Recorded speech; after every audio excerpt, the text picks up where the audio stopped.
dans le podcast des coureurs motivés. Restez connectés afin d'en apprendre davantage sur la motivation, la positivité et l'entraînement en course à pied pour vous améliorer sur le long terme. Venez partager votre motivation et bonne humeur chaque semaine avec Julien, un passionné et des experts qui pratiquent ce sport au quotidien.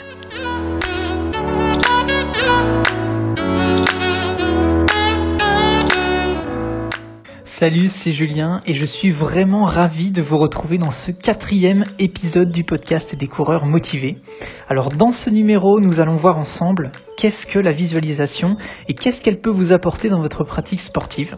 Et aussi, je vous réserve même une petite surprise à la fin de ce podcast.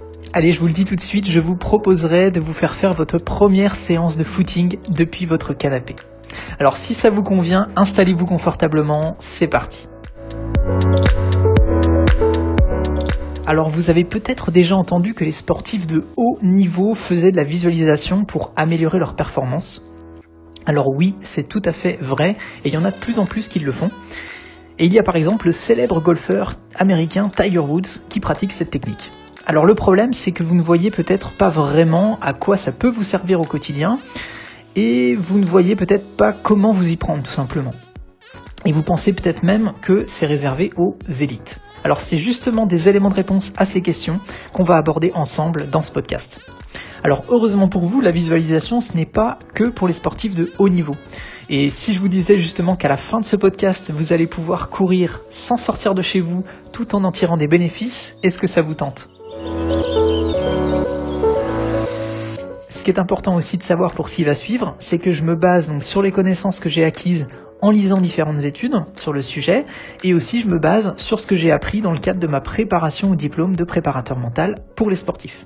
Et bien sûr, je me base aussi sur ma propre expérience en tant que coureur trailer, en sachant que mes premières visualisations datent maintenant de 2018. Voilà, comme ça c'est clair.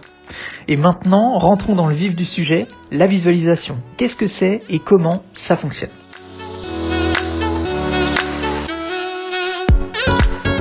Alors concrètement, quand on fait une action dans la réalité, donc par exemple qu'on va marcher, qu'on va courir, etc., en fait au niveau de notre cerveau, il va y avoir des connexions neuronales qui vont se faire. Et parce que très concrètement, nos neurones, en fait quand ils communiquent entre eux, ils le font via des zones de connexion que l'on appelle des synapses. Et en fait un synapse, c'est ce qui permet la communication entre deux cellules nerveuses de notre cerveau. Et la visualisation, en fait, elle consiste à s'imaginer faire ce que l'on fait dans la réalité. Donc à nouveau, marcher, courir, etc. Et là, en fait, notre cerveau, il va à nouveau réaliser des connexions neuronales. Et ça, même quand on visualise. Et les récentes études qui ont été menées sur le sujet, en fait, elles montrent que c'est presque les mêmes connexions qui sont réalisées quand on s'imagine quelque chose que quand on le fait réellement dans la réalité. Et c'est pour ça qu'il est intéressant, à mon sens, de savoir comment ça fonctionne, surtout quand on est coincé chez soi, et d'en avoir conscience pour savoir comment ça marche. Alors bien sûr, il faut faire la visualisation en complément des exercices physiques dans la réalité, et seule la visualisation, en fait, elle ne suffit pas. Mais ce qui est intéressant, c'est que la visualisation a dans tous les cas un impact positif sur l'amélioration. Donc que ce soit des performances ou même sur d'autres aspects qu'on abordera aujourd'hui. Alors au niveau du vocabulaire, alors il faut savoir qu'on entend souvent le mot visualisation. Mais il faut savoir que le terme plus global, c'est plutôt imagerie mentale. Et l'imagerie mentale, en fait, elle regroupe différentes techniques. Donc l'imagerie, par exemple, de confiance, l'imagerie de relaxation, l'imagerie technique, etc. Donc on voit bien que c'est un sujet qui est assez vaste. Et moi, je me suis particulièrement intéressé à l'imagerie technique. Donc en fait, ça consiste, en résumé, à s'exercer sur un mouvement en particulier et le répéter souvent. Et en fait, ce type d'imagerie permet de pratiquer un maximum les connexions neuronales sur un aspect en particulier. Et comme vous le savez, j'aime bien les chiffres et j'aime bien les études. Alors pour appuyer ce dont je viens de vous parler de manière théorique, voyons maintenant ensemble 2 études. Alors la première étude à laquelle je me suis intéressé, elle a été réalisée en 1996 par le docteur Blas Lotto, qui n'a rien à voir, je vous le dis tout de suite, avec la Française des Jeux. Et plus sérieusement, en fait, ce docteur, il exerce à l'université de Chicago. Et ce qu'il faut voir, c'est qu'il y a des étudiants qui ont été choisis aléatoirement pour réaliser un exercice en basketball. Alors leur objectif était de réaliser en fait une série de lancers francs. Et ils ont tous réalisé donc ces lancers francs avant que l'étude démarre pour avoir un point de repère de leur niveau respectif. Et ensuite, ils ont été divisés en 3 groupes. Alors il y avait le premier groupe, il ne devait pas toucher un ballon de basket pendant 30 jours. Le deuxième groupe, il devait pratiquer des lancers francs pendant 30 minutes par jour pendant 30 jours. Et le troisième groupe, il devait se visualiser faire des lancers francs pendant 30 minutes par jour, également pendant 30 jours, mais sans pratiquer réellement. Et une fois les 30 jours écoulés, tous les étudiants ont à nouveau réalisé la série de lancers francs. Et les résultats ont été les suivants. Le premier groupe, qui n'avait pas touché un seul ballon, n'a pas montré de signe d'amélioration. Ils ont en quelque sorte gardé le même niveau. Le deuxième groupe, qui avait pratiqué réellement sur le terrain des lancers francs, a montré une moyenne de 24% d'amélioration dans leurs résultats. Ce qui revient en gros à dire qu'ils réussissaient un lancer franc sur 4 en plus. Et le troisième groupe, qui avait fait seulement de la visualisation, a montré en moyenne 23% de progression dans les résultats. Ce qui revient également à dire qu'ils réussissaient un lancer franc sur 4 en plus. Autrement dit, ça met en avant que la visualisation est efficace et elle est utile pour les résultats après qu'on va obtenir sur le terrain. Alors bien sûr, nous ne sommes pas au pourcentage près et cette étude, elle a été faite dans un contexte précis, c'était il y a maintenant plusieurs années, mais c'est le résultat global qui est à mon sens intéressant. Et si on veut totalement être objectif, je pense que, à mon sens, dans cette étude, ce qui manquait pour qu'elle soit davantage complète, c'est qu'il y a en fait un autre groupe qui réalise en même temps les exercices physiques sur le terrain et également en parallèle la visualisation. Comme ça, on aurait pu encore plus voir quel était l'impact de la visualisation par rapport aux autres groupes. Mais au final, là, ici, dans cette étude, on voit qu'il y a quasiment le même résultat d'amélioration sur une pratique réelle et une pratique visualisée. Alors en complément, je me suis intéressé aussi à une deuxième étude, dans la même lignée. Alors là, j'ai étudié en fait les résultats d'une enquête sur les sportifs qui ont été sélectionnés sur les Jeux Olympiques de Rio de 2016. Et je me suis intéressé à ce qui touchait à la préparation mentale. Alors parmi ceux qui ont été sélectionnés pour participer aux JO, en fait il y avait 61% d'entre eux qui pratiquaient ponctuellement ou jusqu'à 3 fois par semaine, ou plus même, des exercices de préparation mentale. Ce qui veut donc dire qu'il y avait 39% d'entre eux qui ne pratiquaient jamais la préparation mentale. Ensuite, parmi ceux qui ont été dans le top 8 des finalistes, et bien là ce chiffre monte à 78%. C'est-à-dire qu'il y a 78% d'entre eux qui pratiquaient ponctuellement ou jusqu'à 3 fois par semaine ou plus des exercices de préparation mentale. Et donc là, on voit qu'il y a seulement 22% d'entre eux qui ne pratiquaient jamais la préparation mentale. Et ensuite, je me suis intéressé aux médaillés, c'est-à-dire ceux qui ont eu soit une médaille de bronze, soit d'argent, soit d'or, alors tous sportifs confondus, c'est-à-dire athlétisme ou autre, ou JO, donc toujours pour 2016. Et donc là, ce chiffre retourne à 61%. Voilà, donc il y a 61% d'entre eux qui avaient eu un entraînement de préparation mentale. Alors, ça met en avant quoi ? Ça met en avant que la préparation mentale est bien au rendez-vous dans des compétitions de haut niveau, mais surtout, avec la première étude, on voit que ce type de préparation mentale, en fait, est accessible à tous les sportifs, et que c'est même conseillé d'ailleurs de la pratiquer pour s'améliorer sur le long terme. Alors maintenant, je vais vous parler de mon expérience parce que j'ai déjà pratiqué de multiples séances de visualisation. Je sens en fait que personnellement, ça m'a aidé dans mes compétitions. Je les ai intégrées dans le cadre de mes préparations et en fait, j'ai eu la sensation finalement, après quand j'ai réalisé vraiment les compétitions, d'avoir comme déjà couru certaines portions de parcours ou alors que mon corps en fait m'emmenait de lui-même. Et finalement, j'ai eu dans certaines phases de la course des sensations de plus de relâchement, plus de confiance. Et même, je me suis senti davantage finalement capable de persévérer dans la course. Et l'autre anecdote encore plus personnelle que j'ai à vous raconter sur justement les exercices de visualisation, c'est que je sens aussi que ça a un impact positif au niveau professionnel. Alors je m'explique. En fait, quand j'ai appris que je devais réaliser une présentation devant une centaine de personnes au travail, je m'étais fait en fait au préalable quelques séances de visualisation sur cette présentation. Et je m'étais visualisé sur scène avec la réaction de l'auditoire. Et finalement, ce qui s'est passé, c'est que ce que je m'étais imaginé, c'est passé de cette manière-là. Et finalement, j'ai eu beaucoup plus de confiance et d'aisance durant la représentation parce que c'est comme si elle s'était finalement déjà passée et que mon corps était déjà préparé à cet événement. Au final, je me rends compte que de faire des exercices de visualisation, ça permet de se préparer en fait à un événement, donc qu'il soit sportif ou autre, qui va se produire pour finalement s'entraîner en complément d'un entraînement physique. Et je pense justement que en période où on ne peut pas sortir de chez soi, alors que comme c'est le cas donc en ce moment avec le confinement, ou même si c'est à cause d'une blessure, ou tout simplement parce que le temps à l'extérieur ne nous permet pas d'aller faire une sortie, je pense que c'est utile de comprendre comment ça fonctionne. Et en complément de ce que je vous ai dit, donc des études et de mon expérience personnelle, je vois également 2 autres avantages majeurs à la visualisation. Alors, le premier avantage, c'est que justement avec l'imagerie mentale, en fait on ne peut pas se blesser. Autrement dit, on peut répéter de multiples fois des mouvements ou des exercices, mais sans pour autant risquer une blessure. Et aussi, on peut faire ce type d'exercice quand on veut, où on veut, et surtout sans matériel.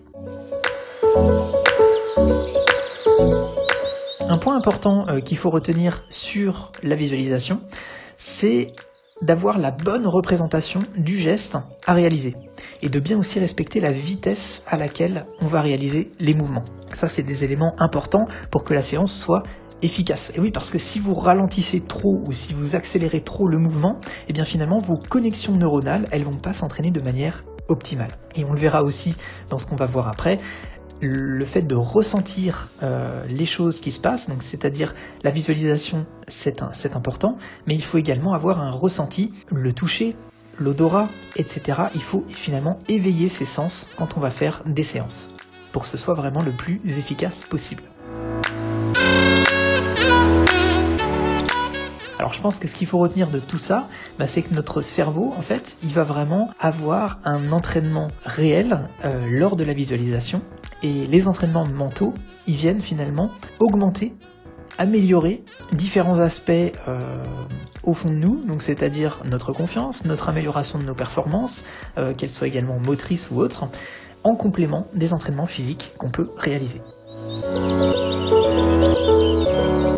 Alors si maintenant ça vous dit de tester une séance, comme je vous l'ai annoncé en début du podcast, j'aimerais maintenant vous faire votre première séance de découverte. Alors si vous avez encore quelques minutes devant vous, alors c'est parti, installez-vous pour votre séance de découverte.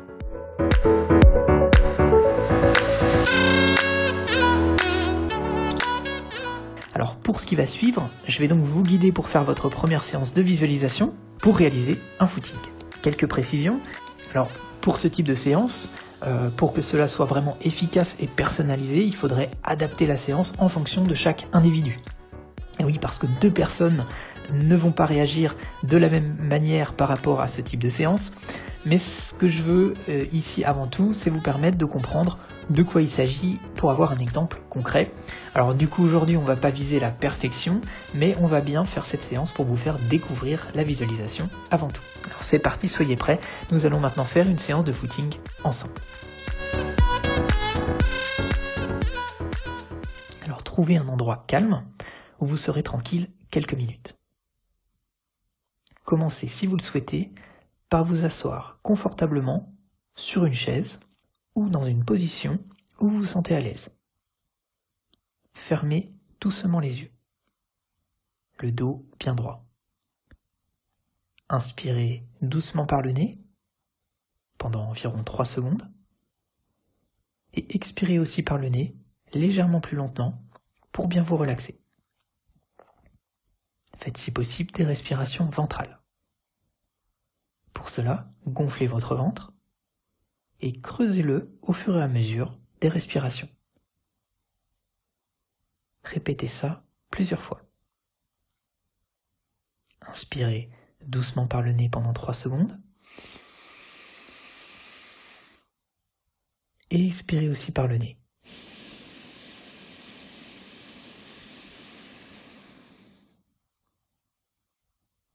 Vous êtes présent ici et maintenant. Imaginez-vous en tenue de sport, prêt à aller courir. Prenez quelques secondes pour bien visualiser la manière dont vous êtes habillé. Visualisez les couleurs de vos chaussures et de votre tenue.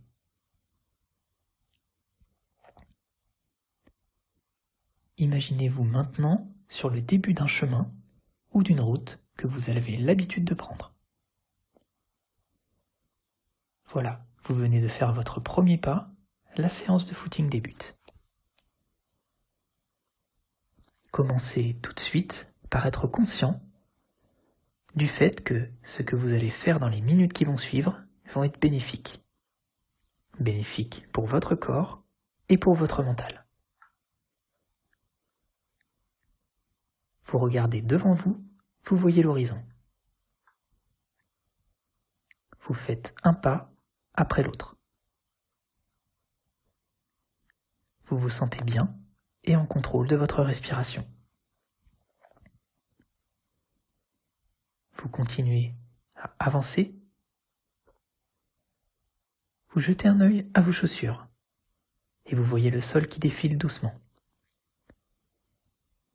Vous courez doucement. Vous maîtrisez totalement votre allure.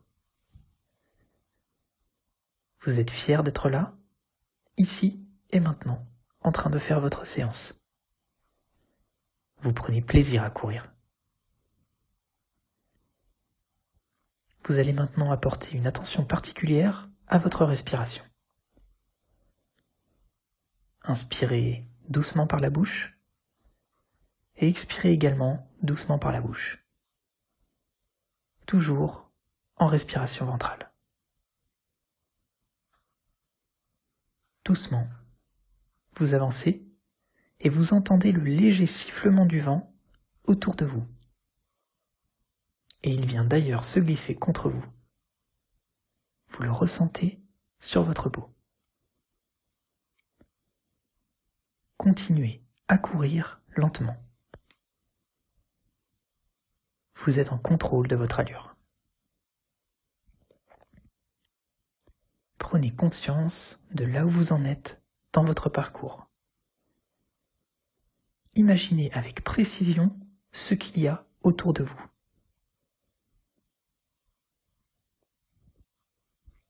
Puis focalisez-vous désormais sur vos jambes.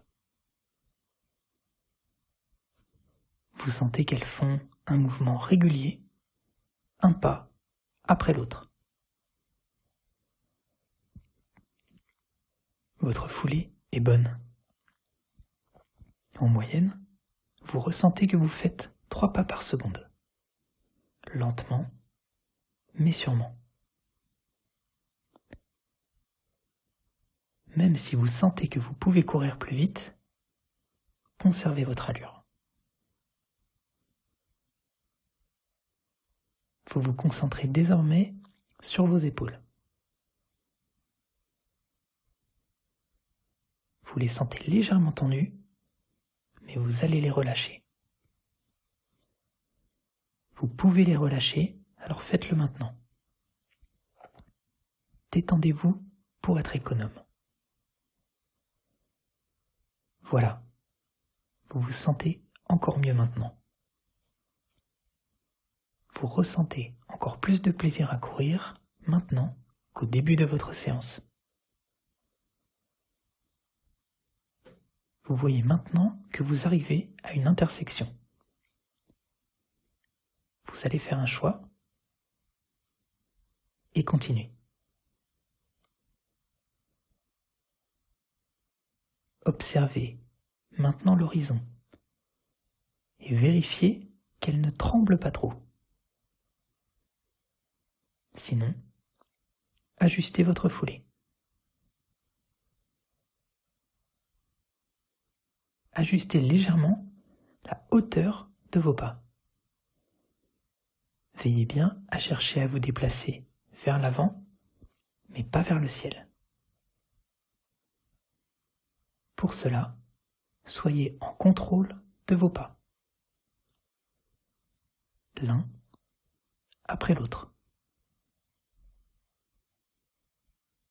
Votre pied décolle du sol, suffisamment pour vous permettre d'avancer, mais pas trop. Juste ce qu'il faut. Contrôlez maintenant le mouvement de vos bras. Ils montent l'un après l'autre. À gauche, à droite. À gauche, à droite. Au niveau de vos épaules.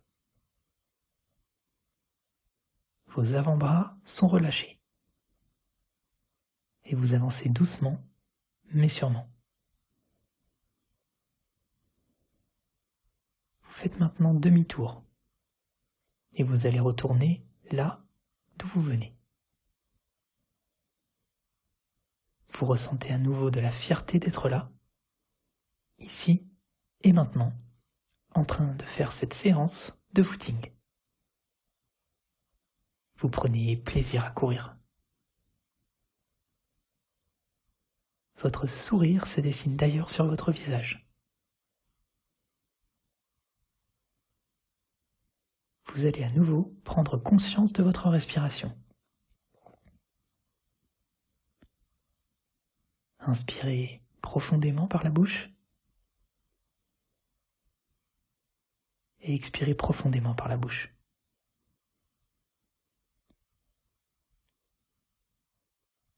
Toujours avec des respirations ventrales.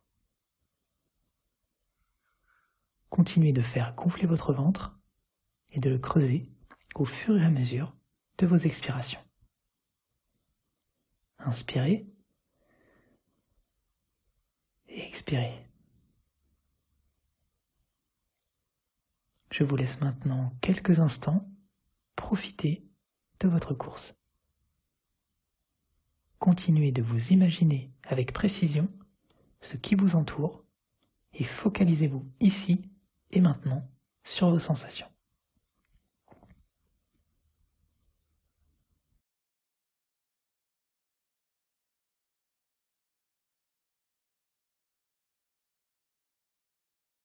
Détendez vos épaules. Soyez en contrôle de vos mouvements. Vous continuez de courir doucement et en contrôle. La séance est bientôt terminée. Et vous sentez que vous êtes totalement en contrôle de vos respirations, de vos épaules et de vos jambes. Vous êtes presque arrivé chez vous. Vous ralentissez légèrement le rythme pour faire diminuer les battements de votre cœur. Vous ressentez d'ailleurs votre cœur battre. Vous vous focalisez quelques instants sur celui-ci.